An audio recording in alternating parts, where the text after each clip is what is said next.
The old cinema had always fascinated me. Nestled in the heart of the city, its faded grandeur whispered tales of a bygone era. I'd often pass by, wondering about the stories hidden within its walls. Little did I know, stepping inside would unravel a chilling tale of its own. It was a stormy evening when I finally decided to venture in.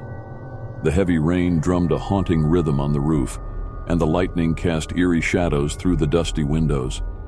The air inside was thick with a musty scent of neglect, and something more elusive, a scent of fear, perhaps.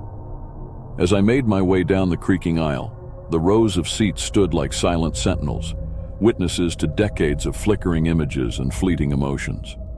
The screen loomed ahead, a blank canvas waiting to be filled with the secrets of this place. I settled into a seat near the back, feeling the weight of history pressing in around me. The projector whirred to life with an ominous hum, as if awakening the ghosts of forgotten films. The screen flickered, and the first images appeared, grainy, black and white scenes from a forgotten horror classic. But soon, the reel changed. The images warped, contorting into scenes that shouldn't exist, faces twisted in agony, shadows that moved with a life of their own. I blinked, thinking it was a glitch, but the horror only deepened. Voices whispered from the darkness, faint at first, but growing louder with each passing moment. They spoke of curses and betrayals, of souls trapped between worlds, seeking vengeance. I tried to rise, to flee, but invisible hands held me in place, chaining me to my seat.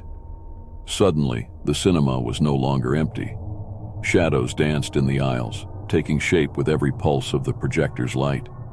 They whispered my name, their breath cold against my skin. Panic surged through me as I realized I was no longer alone. The air grew colder, the walls closing in with a malevolent intent.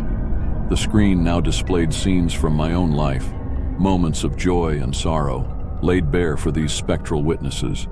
Each frame bled into the next, distorting reality into a nightmare. I screamed, but my voice was swallowed by the echoing laughter of the shadows. They knew my fears, my regrets, and they reveled in them. Faces emerged from the darkness, faces I once knew, twisted into masks of agony and despair. They reached out, fingers like claws, tearing at my sanity. I closed my eyes, praying for release from this waking nightmare. But when I opened them, I was no longer in the cinema. I stood in a graveyard of forgotten dreams, tombstones rising like accusing fingers from the earth. The storm raged overhead, a tumultuous symphony to my despair. And then, as suddenly as it had begun, it stopped. The projector clicked off, plunging the cinema into silence once more. I stumbled out, shaken to my core, but the echoes of that night lingered, whispers in the shadows, reminders that some stories are best left untold.